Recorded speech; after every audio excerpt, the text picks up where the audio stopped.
다카이치 총리가 폭탄을 터뜨렸습니다. 독도는 일본 땅입니다. 일본 우익들이 환호했습니다.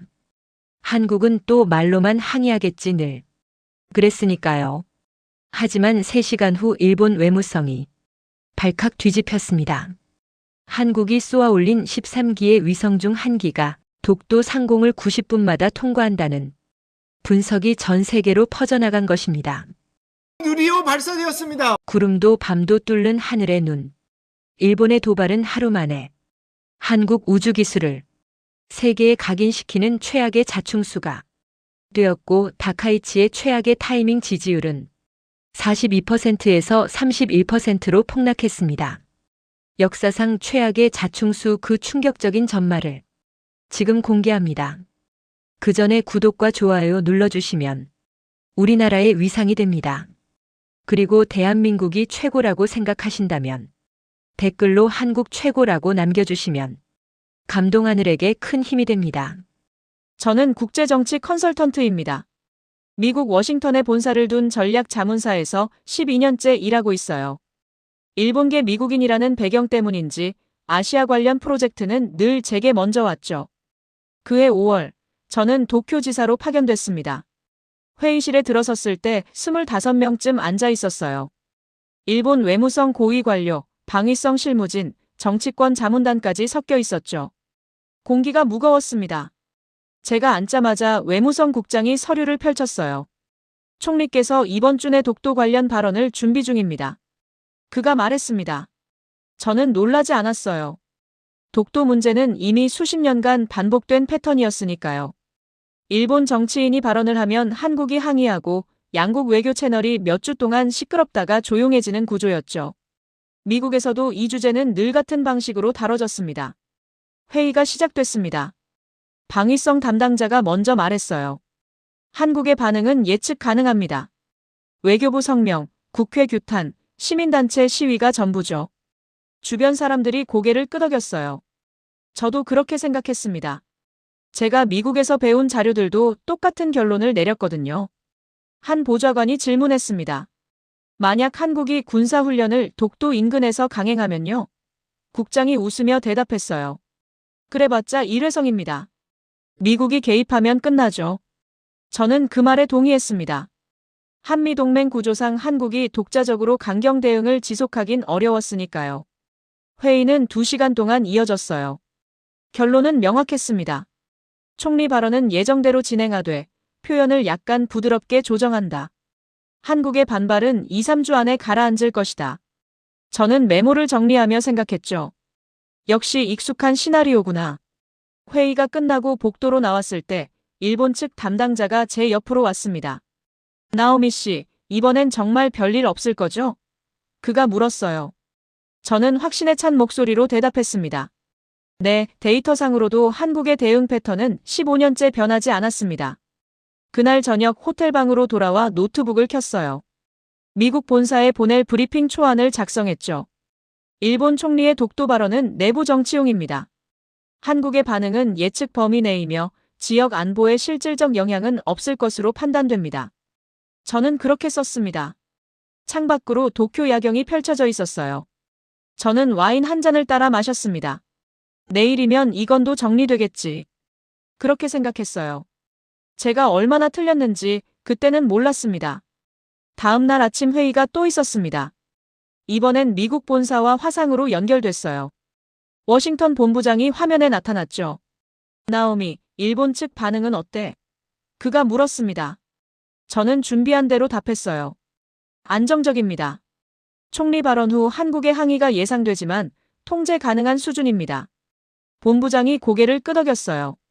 좋아. 그럼 이번 주 안에 최종 보고서를 보내줘. 저는 안도했습니다. 순조롭게 진행되는 것 같았거든요.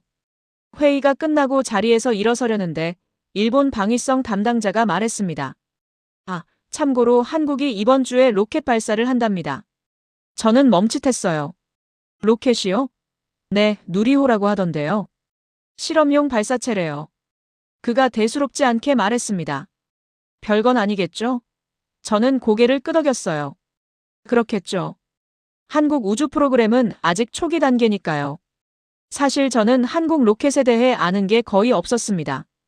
2021년에 첫 발사가 실패했다는 기사를 본 기억이 전부였어요. 작은 위성 몇 개 올리는 정도겠거니 생각했죠.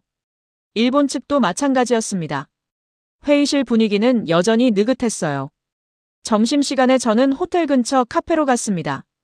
노트북을 펼치고 한국 우주개발 관련 자료를 검색했어요. 그냥 확인 차원이었죠. 나로우주센터, 한국형 발사체, 누리호. 단어들이 나왔지만 깊이 있는 분석 자료는 많지 않았습니다. 대부분 기술 실험 단계라는 평가였어요. 저녁 무렵 일본 외무성 관계자와 저녁 약속이 있었습니다. 로폰기의 한 일식집이었어요. 그는 사케를 따르며 말했습니다. 나오미 씨, 한국 사람들 또 시끄럽게 하겠죠? 저는 웃으며 대답했어요. 늘 그래왔으니까요. 하지만 이번엔 조금 다를 수도 있습니다. 제가 조심스럽게 말했죠. 뭐가 다를까요? 그가 물었습니다. 저는 잠시 망설였어요. 로켓 발사 타이밍이요. 독도 발언 직후에 우주 발사라니 우연치곤 묘합니다. 그가 손을 저었어요. 그건 이미 예정된 일정이라던데요. 우연일 겁니다. 저는 고개를 끄덕였습니다. 그렇겠죠. 하지만 마음 한구석이 편치 않았어요. 돌아오는 택시 안에서 스마트폰으로 다시 검색했습니다. 누리호 발사 일정, 독도 한국 반응. 별다른 연결고리는 보이지 않았죠. 저는 화면을 끄고 창밖을 봤습니다. 도쿄 밤 하늘이 맑았어요. 호텔에 도착해서 샤워를 하고 나왔습니다. 침대에 누워 천장을 바라봤어요. 내일이면 총리 발언이 나갑니다. 그럼 한국이 반응하겠죠. 그리고 며칠 뒤면 또 조용해질 겁니다. 저는 그렇게 생각했습니다. 잠들기 직전 핸드폰에 알림이 하나 왔어요. 뉴스 속보였습니다. 한국, 누리호 발사 최종 점검 완료. 저는 화면을 대충 훑어봤습니다. 별로 중요해 보이지 않았어요. 알람을 끄고 눈을 감았습니다. 그때까지만 해도 이 발사가 제 인생을 바꿀 줄 몰랐습니다. 새벽 4시에 핸드폰이 울렸습니다. 미국 본사 우주분석팀장이었어요. 잠에서 깬 저는 황급히 전화를 받았죠. 나오미, 지금 한국 발사 데이터 봤어? 목소리가 급했습니다. 저는 정신을 차리며 대답했어요. 아직인데요. 무슨 일인가요? 그가 말했습니다. 한국이 방금 위성 12기를 단번에 올렸어. 그런데 주탑 재체 하나가 이상해. 궤도 패턴 좀 봐봐. 저는 노트북을 켰습니다. 손이 떨렸어요. 이메일을 열자 궤도 추적 데이터가 첨부돼 있었죠. 화면을 확인하는 순간 심장이 철렁했습니다. 위성 하나의 궤적이 동해 상공을 반복해서 지나가고 있었어요. 그것도 독도 방향으로요. 저는 데이터를 3번 다시 봤습니다. 확실했어요. 이건 우연이 아니었습니다. 아침 7시 긴급회의가 소집됐습니다. 일본 외무성과 방위성 관계자들이 모였어요. 분위기가 달랐습니다. 어제의 여유는 어디에도 없었죠.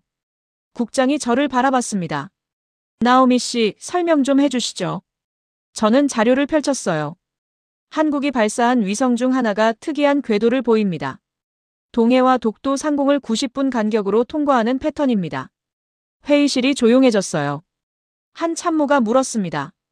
그게 군사적 의미가 있나요? 저는 솔직히 대답했습니다. 확정할 수 없습니다. 아직 초기 데이터일 뿐이에요. 하지만 방위성 담당자가 끼어들었죠. 과대 해석입니다. 한국이 그 정도 기술을 가졌을 리 없어요. 저는 입을 다물었습니다. 회의가 끝나고 저는 본사에 전화했어요. 분석팀장이 받았습니다. 나오미, 일본 측 반응은? 저는 조심스럽게 말했죠. 그쪽에선 우연이라고 보는 분위기입니다. 그가 한숨을 쉬었어요. 우리 쪽 분석은 달라. 이건 의도된 거야. 심장이 빨리 뛰었습니다. 그럼 제가 어떻게 해야 하죠? 저는 물었어요. 더 파고들어. 한국 측 자료를 최대한 확보해. 그리고 일본 정부가 뭘 숨기는지 확인해봐. 전화가 끊겼습니다. 저는 의자에 주저앉았어요. 오후 내내 자료를 뒤졌습니다. 한국항공우주연구원 웹사이트, 국제우주데이터베이스, 전문가 논문까지요. 그런데 확정적인 증거는 없었어요. 다만 한 가지는 분명했습니다. 한국이 이 발사를 몇 년 전부터 준비했다는 거였죠. 저녁 8시 본사에서 다시 메시지가 왔습니다. 보고서 초안 내일 아침까지. 저는 키보드 앞에 앉았어요. 손이 떨렸습니다. 뭐라고 써야 할까요? 일본 측 입장을 따르면 본사가 제 전문성을 의심할 겁니다. 본사 입장을 따르면 일본과의 관계가 틀어지겠죠. 결국 저는 중간 지점을 택했습니다. 한국 위성의 궤도는 독도 상공을 통과하나 이것이 의도적인지는 추가 확인 필요. 현 단계에서 성급한 결론은 위험함. 그렇게 썼어요. 보고서를 보내고 나니 허탈했습니다. 새벽 2시 잠이 오지 않았어요. 저는 창가에 서서 도쿄 야경을 바라봤습니다. 어제까지만 해도 모든 게 명확했어요. 오늘은 모든 게 흐릿했죠. 한국이 정말 이 정도 기술을 가진 걸까요? 아니면 제가 뭔가를 놓친 걸까요? 답이 없었습니다. 아침 7시 핸드폰 알람이 쏟아졌습니다. BBC, 로이터, CNN 속보 알림이었어요. 저는 화면을 켰습니다. 그리고 얼어붙었죠. 일본 총리 독도 발언 직후 한국 감시 위성 발사. 기사 제목이 전부 비슷했어요. 우연이 아니라는 프레임이었습니다. 저는 급히 기사를 읽었어요. 한 전문가는 이렇게 말했더군요. 한국의 대응은 외교 성명이 아닌 우주기술이었다. 가슴이 철렁했습니다. 8시 일본 외무성에서 긴급 호출이 왔습니다. 택시를 타고 가는 내내 머릿속이 복잡했어요. 본사는 제게 더 깊이 파고들라고 했고 일본 측은 과대 해석이라 했죠. 그런데 이제 국제 언론이 제3의 프레임을 만들어버렸습니다. 회의실에 들어서자 분위기가 냉랭했어요. 국장이 신문을 던지듯 테이블에 놓았습니다. 이걸 어떻게 설명하시겠습니까? 그가 물었어요. 저는 침착하게 대답하려 애썼죠. 언론이 과장한 측면이 있습니다. 아직 한국 측 공식 입장은 나오지 않았어요. 그런데 방위성 차관이 끼어들었습니다. 나오미 씨, 어제 보고서에서 추가 확인이 필요하다고 하셨죠? 확인하셨습니까? 저는 말문이 막혔어요. 아직입니다. 한국 측 접촉을 시도 중이에요. 차관이 비웃듯 말했죠. 그새 국제 여론은 이미 돌아섰는데요. 회의가 끝나고 복도로 나왔을 때 저는 숨이 막혔습니다. 화장실로 달려가 찬물로 세수를 했어요. 거울 속 제 얼굴이 창백했죠. 이러다 커리어가 끝나는 거 아닐까? 그런 생각이 들었습니다. 점심때 본사에서 화상회의 요청이 왔습니다. 본부장과 분석팀 전체가 접속해 있었어요. 나오미, 상황 정리 좀 해봐. 본부장이 말했습니다. 저는 준비한 자료를 공유했죠. 한국 위성은 SAR 방식으로 추정되며 전천 후 감시가 가능합니다. 독도 상공 통과는 궤도상 자연스러운 경로일 수도 있어요. 분석팀원 하나가 반박했습니다. 자연스럽다고요? 발사 타이밍이 일본 발언 사흘 뒤에요. 이게 우연일 확률은 5% 미만입니다. 저는 목소리를 높였어요. 하지만 확정적 증거는 없습니다. 추측만으로 보고서를 쓸 순 없어요. 본부장이 끼어들었습니다. 나오미, 내 초기 분석에 문제가 있었던 거 아냐? 한국을 과소평가한 거 아니냐고. 저는 할 말을 잃었습니다. 사실이었으니까요. 저는 한국 우주기술을 제대로 파악하지 못했어요. 회의가 끝났습니다. 저는 책임 회피 중이라는 말을 들었죠. 노트북을 덮고 창밖을 봤어요. 도쿄 거리가 평온했습니다. 하지만 제 세계는 흔들리고 있었죠. 저녁 9시 저는 결심했습니다. 한국 연구진에게 직접 연락해야겠다고요. 링크드인에서 한국항공우주연구원 연구원 몇 명을 찾았어요. 조심스럽게 메시지를 보냈습니다. 안녕하세요. 미국 컨설팅사에서 일하는 나오미입니다. 누리호 발사에 대해 몇 가지 여쭤보고 싶은데 가능할까요? 답장은 다음 날 아침에 왔습니다. 한 연구원이 이렇게 썼더군요. 공식 채널로 문의해 주시면 답변 가능합니다. 다만 위성 궤도는 전천 후 지구 관측용입니다. 짧은 답변이었어요. 하지만 힌트는 얻었습니다. 전천 후 관측. 독도만이 아니라는 뜻이었죠. 저는 다시 데이터를 분석했습니다. 이번엔 독도만 보지 않고 전체 궤적을 봤어요. 그랬더니 보였습니다. 위성은 한반도 전역, 동중국해, 남중국해까지 커버하고 있었어요. 독도는 그중 일부였습니다. 그날 밤 저는 수정 보고서를 작성했습니다. 한국 위성은 독도 전용이 아닌 광역 감시 체계로 판단됨. 하지만 여전히 확정적 증거는 없었어요. 보고서를 보내고 나서도 불안했습니다. 이게 맞는 분석일까요? 저는 확신할 수 없었습니다. 사흘 뒤 일본 총리가 긴급 기자회견을 열었습니다. 저는 외무성 브리핑룸에서 생중계를 지켜봤어요. 총리가 단상에 섰습니다. 표정이 굳어 있었죠. 한국의 로켓 발사 일정은 이미 예정된 것이며 우리 발언과는 무관합니다. 총리가 말했어요. 그런데 기자들이 즉각 반응했습니다. 그럼 왜 발언 사흘 뒤에 발사했습니까? 한 기자가 물었죠. 총리가 머뭇거렸어요. 그건 한국 측 사정이겠죠. 답변이 흔들렸습니다. 또 다른 기자가 물었습니다. 위성 궤도가 독도 상공을 지난다는데 파악하고 계셨습니까? 총리가 보좌진을 쳐다봤어요. 당황한 게 역력했죠. 기술적 세부 사항은 담당 부처에서 답변하겠습니다. 회견장이 술렁였습니다. 저는 옆에 앉은 외무성 국장을 봤어요. 그의 얼굴이 창백했습니다. 나오미 씨, 이거 어떻게 되는 겁니까? 그가 낮은 목소리로 물었죠. 저는 대답할 수 없었어요. 저도 몰랐으니까요. 회견이 끝나고 긴급 내부 회의가 열렸습니다. 방위성, 외무성, 총리실 참모들이 모였어요. 분위기가 험악했습니다. 한 참모가 소리쳤죠. 왜 아무도 한국 발사 일정을 제대로 파악하지 못했습니까? 방위성 차관이 변명했습니다. 저희도 한국이 이 정도 기술을 가졌을 줄은 몰랐습니다. 12기를 한 번에 올릴 줄은요. 국장이 반박했어요. 그럼 우리가 한국을 과소평가한 겁니까? 차관이 입을 다물었습니다. 그때 한 관료가 저를 쳐다봤습니다. 나오미 씨, 미국 측 분석은 어떻습니까? 저는 숨을 들이켰어요. 미국 본사는 한국의 발사가 의도적이었을 가능성에 무게를 두고 있습니다. 회의실이 조용해졌죠. 국장이 물었습니다. 그럼 우리가 틀렸다는 겁니까? 저는 조심스럽게 대답했어요.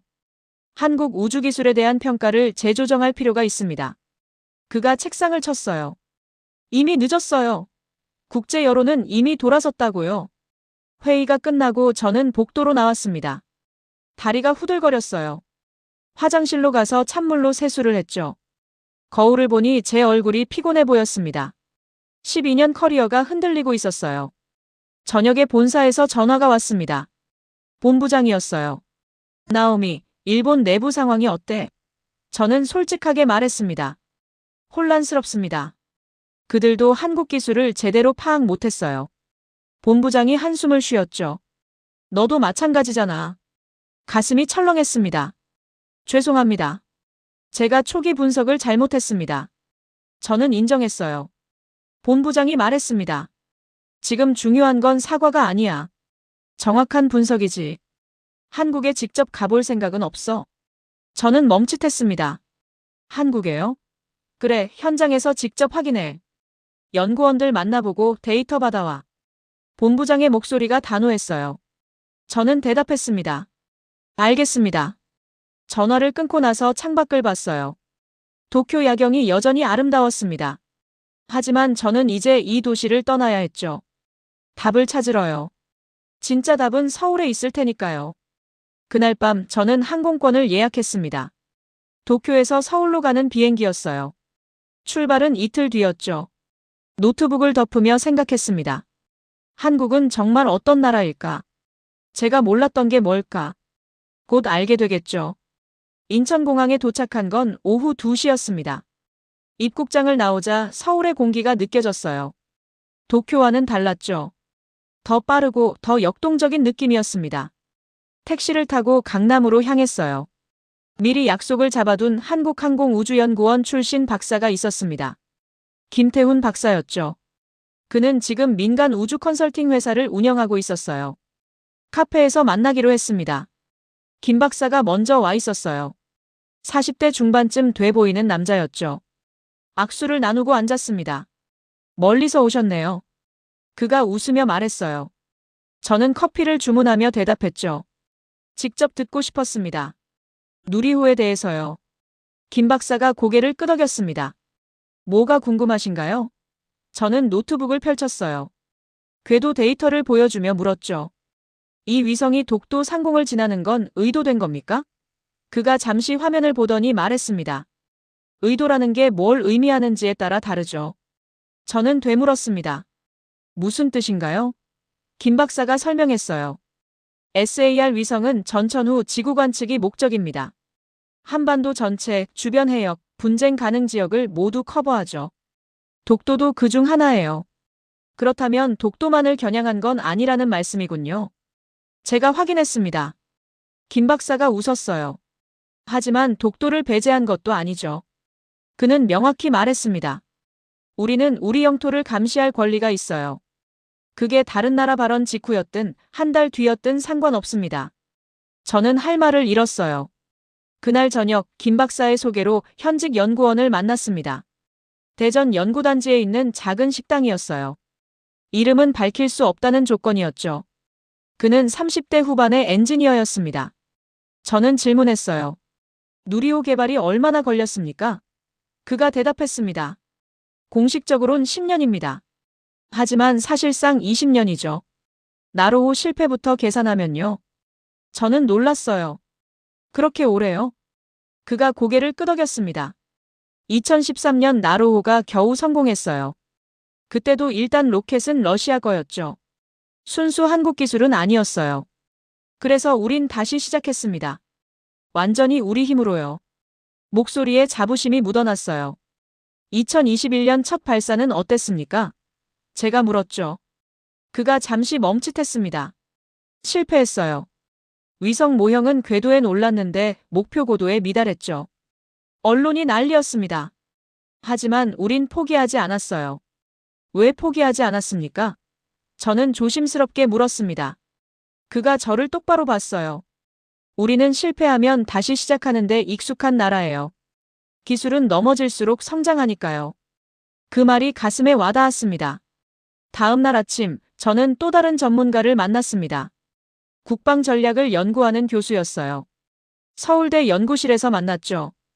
그는 지도를 펼쳐 보여줬습니다. 동아시아 위성 배치도였어요. 한국은 지금까지 정찰 위성이 없었습니다. 교수가 말했어요. 미국 자산에 의존했죠. 하지만 누리호 성공으로 상황이 바뀌었어요. 이제 우리도 우리 눈을 가지게 된 겁니다. 저는 지도를 응시했습니다. 그날 저녁 호텔방에서 저는 노트를 정리했습니다. 이틀간 들은 이야기들이었어요. 20년의 준비 실패 후 재도전, 독자 기술 확보. 한국은 제가 생각했던 것과 완전히 달랐습니다. 창밖으로 한강이 보였어요. 밤인데도 다리에 불이 환하게 켜져 있었죠. 저는 문득 깨달았습니다. 제가 한국을 작게 본 이유는 데이터 부족 때문이 아니었어요. 관심 부족이었죠. 보려 하지 않았던 겁니다. 노트북을 열어 본사의 중간 보고서를 작성하기 시작했습니다. 한국의 우주기술은 제가 예상했던 것보다 훨씬 체계적이며 장기 계획의 결과물입니다. 손가락이 키보드 위에서 멈추지 않았어요. 이번엔 확신이 있었습니다. 서울에서 사흘째 되는 날 결정적인 만남이 있었습니다. 한국 국방부 산하 우주정책 담당관이었어요. 김 박사가 연결해준 자리였죠. 정부청사 인근 조용한 식당에서 만났습니다. 담당관은 50대 초반의 신중한 사람이었어요. 나오미 씨, 무엇이 궁금하십니까? 그가 물었습니다. 저는 직접적으로 말했죠. 이번 발사가 일본 발언에 대한 대응이었습니까? 그가 잠시 침묵했습니다. 그러더니 천천히 입을 열었어요. 발사 일정은 3년 전부터 확정돼 있었습니다. 기술 검증, 예산 배정, 국제 조율까지 모두 마친 상태였죠. 일본 총리 발언은 우리 계획과 무관합니다. 그럼 우연입니까? 제가 물었어요.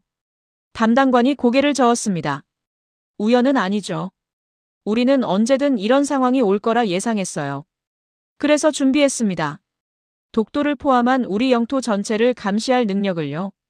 그가 태블릿을 꺼내 보여줬습니다. SAR 위성의 실제 촬영 샘플이었어요. 해상도가 놀라웠죠. 독도의 바위 하나하나가 선명했습니다. 밤에도 구름 낀 날에도 촬영 가능해요. 그가 설명했습니다. 전천 후 감시 체계죠. 저는 데이터를 받아 적었습니다. 위성은 90분마다 한반도 상공을 지나갑니까? 네, 그렇습니다. 담당관이 답했어요.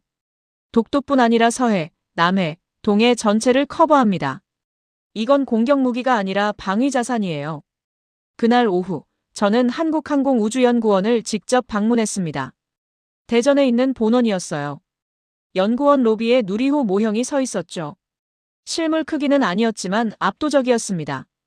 안내를 맡은 연구원이 설명했어요. 누리호는 1.5톤 페이로드를 600km 궤도에 올릴 수 있습니다. 이건 세계에서 7번째 수준이에요. 저는 고개를 끄덕였습니다. 기술적으로 대륙 간탄 도미사일 전용도 가능하다는 얘기를 들었어요. 연구원이 웃었습니다. 기술적으론 그렇죠. 하지만 우린 그럴 생각이 없어요.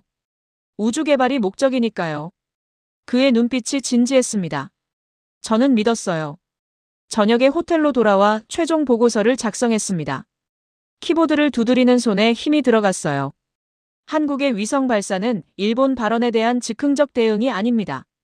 3년 이상 준비된 국가 전략의 실행이었습니다. 보고서는 길었습니다. 한국 우주개발 연표, 기술 수준 평가, 지정학적 의미까지 모두 담았죠. 그리고 마지막 문단에 이렇게 썼습니다. 한국은 말로 항의하지 않았습니다. 기술로 답했습니다. 파일을 첨부해 본사에 보냈어요. 곧 답장이 왔습니다. 본부장이었죠. 나오미, 훌륭한 분석이야. 이제야 제대로 된 보고서를 받았어. 가슴이 벅찼습니다. 다음 날 아침, 일본 외무성에서도 연락이 왔습니다. 보고서 잘 받았습니다. 우리 쪽 평가를 수정하겠습니다. 국장의 목소리였어요. 저는 안도의 한숨을 쉬었죠. 창밖으로 서울 아침 풍경이 펼쳐졌습니다. 출근하는 사람들, 달리는 차들, 멈추지 않는 도시였어요. 저는 커피를 한 모금 마셨습니다. 위기가 끝났어요. 아니, 제대로 시작된 거였죠. 한국을 이해하는 일 말입니다. 서울을 떠나기 전날, 저는 한 곳을 더 가보기로 했습니다. 전남 고흥이었어요. 나로우주센터가 있는 곳이죠. 새벽 기차를 타고 내려갔습니다. 센터에 도착하니 바다가 보였어요. 넓고 푸른 바다였죠. 발사대가 해안가에 서 있었습니다. 실제로 보니 감회가 달랐어요. 여기서 누리호가 날아올랐구나. 안내 직원이 자료실로 안내했습니다. 벽면에 사진들이 걸려 있었어요. 2021년 첫 발사 실패 후 연구진들이 모여있는 사진이었죠. 표정들이 지쳐 보였습니다. 하지만 포기한 얼굴은 아니었어요. 직원이 설명했습니다. 실패 다음 날부터 다시 준비했어요. 밤샘 회의가 이어졌죠. 뭐가 문제였는지 분석하고 어떻게 고칠지 토론했습니다. 6개월 만에 재발사 계획을 세웠어요. 저는 사진을 한참 들여다봤습니다. 옥상 전망대에 올라갔습니다. 발사대가 한눈에 보였어요. 저 멀리 수평선도 보였죠. 바람이 불었습니다. 저는 난간에 기대어 생각했어요. 이 사람들은 왜 포기하지 않았을까? 김 박사가 했던 말이 떠올랐습니다. 우리는 실패에 익숙한 나라예요. 기술은 넘어질수록 성장하니까요. 그 말의 의미를 이제야 알 것 같았어요. 한국은 실패를 두려워하지 않았습니다. 다시 일어서는 법을 알고 있었죠. 센터를 나와 해안도로를 걸었습니다. 파도 소리가 들렸어요. 저는 문득 물었습니다. 나는 왜 이 나라를 그토록 작게 보았을까? 데이터 때문이었을까요? 아니면 편견 때문이었을까요? 아마 둘 다였을 겁니다. 저는 한국을 항상 누군가의 그늘에 있는 나라로 봤어요. 미국의 동맹국, 일본의 이웃나라, 중국의 영향권. 독자적인 힘을 가진 나라로는 보지 않았죠. 그게 제 실수였습니다. 서울로 돌아오는 기차 안에서 창밖을 봤습니다. 논밭이 지나가고 작은 도시들이 스쳐갔어요. 평범한 풍경이었죠. 하지만 이 땅에서 누리호가 만들어졌습니다. 20년의 준비 끝에요. 호텔에서 짐을 쌌습니다. 내일이면 인천공항으로 가야 했어요. 도쿄를 거쳐 워싱턴으로 돌아가는 일정이었죠. 하지만 제가 돌아가는 건 예전의 저와는 달랐습니다. 마지막 밤 한강을 다시 찾았습니다. 다리 위를 걸으며 강물을 내려다봤어요. 물은 천천히 흐르고 있었죠. 수천 년을 흘러온 강이었습니다. 한국의 역사처럼 멈추지 않고 흐르는 강이었어요. 저는 핸드폰을 꺼내 메모를 남겼습니다. 한국이 세계에 가르쳐준 것. 힘은 크기가 아니라 준비에서 나온다. 위협이 아니라 기술로 말할 수 있다. 실패는 끝이 아니라 다음 시작이다. 그렇게 적었어요. 다음 날 공항으로 가는 차 안에서 하늘을 봤습니다. 구름 사이로 해가 비치고 있었어요. 저 위 어딘가에 SAR 위성이 돌고 있겠죠. 90분마다 한반도를 지나가면서요. 독도도 서울도 고흥도 모두 비추면서요. 탑승구를 지나며 마지막으로 생각했습니다. 이 나라는 말로 항의하지 않았어요. 준비된 기술로 대답했죠. 그리고 실패를 두려워하지 않는 이 나라의 끈기가 동아시아의 질서를 새롭게 그리기 시작했습니다. 비행기가 이륙했습니다. 창밖으로 서울이 작아졌어요. 하지만 제 마음속에서 한국은 커져 있었습니다. 12년 커리어에서 가장 중요한 교훈을 얻은 일주일이었죠. 여러분은 언제 한국이 자랑스러우셨나요? 한국 최고라고 댓글로 나눠주세요. 좋아요와 구독 부탁드립니다.